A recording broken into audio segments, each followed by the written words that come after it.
Hello, good morning बच्चों। आज नए वीडियो में आपका फिर स्वागत है। हिंदी का पाठ 5 हम सब सुमन एक उपवन के पढ़ेंगे। ये किसकी है? ये शिव मंगल सिंह सुमन की एक कविता है।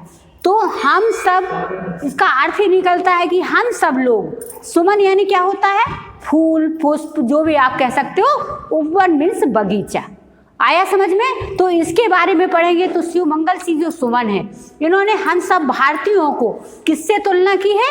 सुमन, फूल और बगीचे के साथ, कि हम इन सब के साथ एक जैसे हैं। पहले अपन इनकी कविता पढ़ते हैं, फिर इसकी व्याख्या करेंगे। देखिए, हम सब सुमन एक उपवन के, एक हमारी धरती सबकी, जिसकी मिट्टी में जन्मे हम, मिली एक ही धूप हमें है, सींचे गए एक जल से हम, पले हुए हैं झूल झूल कर, पलनों में हम एक उपवन के।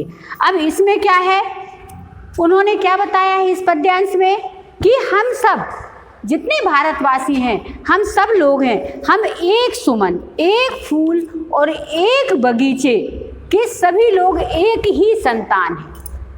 एक ही बगीचे के, एक ही पुष्प की संतान है हम सब भारतवासी, क्योंकि हम सबके पास एक हमारी धरती सबकी, ये जो धरती है ये भूमि है।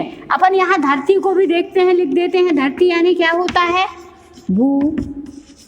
भूमि, वसुंधरा, कुछ भी कह सकते हैं। जिसकी मिट्टी में जन्मे हम, एक ही धरती है और हमने इस मिट्टी में क्या लिया है? जन्म लिया है। आया सबसे? सींचे गए एक जल से हम सबको एक ही संस्कृति, एक ही जल के सींचे हुए हैं, पले हुए हैं झूल झूल कर, और सब एक ही झूले में झूलते हुए पले हुए हैं। पलनों में हम एक उपवन के, एक ही झूले में झूले हैं। अतः हम सारे उपवन के, बगीचे के सब एक ही फूल हैं। हम सब भारतवासी एक ही हैं। हम सब सुमन एक उपवन के, हम सब एक ही उपवन के फूल हैं। इसकी तुलना की है, संसार की तुलना फूलों के साथ, मनुष्य के साथ। सूरज एक हमारा, जिसकी, हमारा एक सूरज है, जिसकी किरणें और कली खिलाती, एक हमारा चाँद चांदनी, जिसकी हम सबको नहलाती। सूरज की किरणें भी एक है जो सारी कलियों को खिलाती हैं। हमारा एक चाँद है, एक चांदनी है, जिसके जो चांदनी हमें जो प्रकाश देती है, उजेला फैलाती है, वो सब हमारे लिए एक ही है। मिले एक से स्वर हमको, सबके एक ही स्वर, एक ही तान हमको मिली है। भंवरों के मीठे गुंजन, जो भंवर फूलों में गुंजन करते हैं, वो सारे एक ही हैं। अतः फूलों के द्वारा संसार की तुलना मनुष्य के साथ की गई है। आया समझ में इतना? फिर देखो, हम सब सुमन एक उपवन के, रंग रंग के रूप हमारे, अलग अलग है क्यारी क्यारी। आगे इसमें क्या कहा है? हम भारतीय हैं, यहाँ कई जाति और धर्म के लोग भी रहते हैं, परंतु फिर भी सब कैसे हैं? कई रंगों के लोग, जाति के, धर्म के, रीति रिवाज के, रहन सहन, खान पान सब उनका अलग होता है, परंतु क्या है?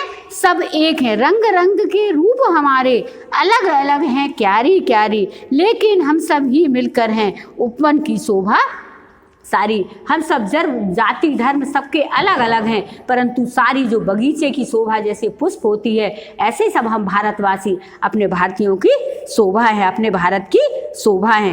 एक हमारा माली, हम सब रहते नीचे एक गगन के। हमारा क्या है?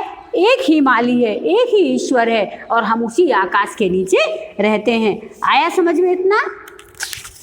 आगे देखिए, हम सब सुमन एक उपवन के। फिर आगे उन्होंने बताया है, कांटों में खिलकर हमने हंस हंस कर है जीना सीखा। हम सब एक ही ईश्वर की संतान हैं, और हमारे ऊपर कितनी ही परेशानियां जाएं, कुछ भी हो जाए, परंतु हम अपना सारा जीवन एक साथ मिलकर हंस खेल कर निकाल देते हैं। एक सूत्र में बंध कर हमने हार गले का बनना सीखा। हम सब एक ही सूत्र में बंधे हुए हैं, और ऐसा लग रहा है एकता में क्योंकि ताकत होती है, हम गले का हार बना हुआ है। सबके लिए सुगंध हमारी, हम श्रृंगार धनी निर्धन के। हम सभी के लिए फूल, क्या फूल की खुशबू सभी के लिए एक सी रहती है, और सभी के गलों में एक साथ पहने जाते हैं फूल। निर्धन हो या धनी, सभी को एक सी सुगंध देता है। अतः हम सब सुमन एक उपवन के, अतः हम सारी धरती की एक ही संतान है, सारे ईश्वर की एक ही संतान है। ये कविता समझ में आई ना सबको? अब अपन इसके क्या करते हैं, शब्दार्थ देख लेते हैं। शब्दार्थ क्या होता है, शब्दों का अर्थ। आया समझ में? हमने यहाँ शब्दार्थ लिखा है, यहाँ पर्यायवाची शब्द लिखा है। शब्दार्थ में उनके एक अर्थ, पर्यायवाची उनके कई अर्थ निकल जाते हैं। जैसे सुमन, सुमन को क्या बोलते हैं, फूल। पलनो यानी जो अपन झूला रहता है। शोभा, सुंदरता। उपवन, बगीचा। गगन, आकाश। भ्रमरों, भौरों। सूत्र, धागा। अब इन्हीं के पर्यायवाची कुछ हम एग्जाम्पल के तौर पे बता दे रहे हैं एक दो के।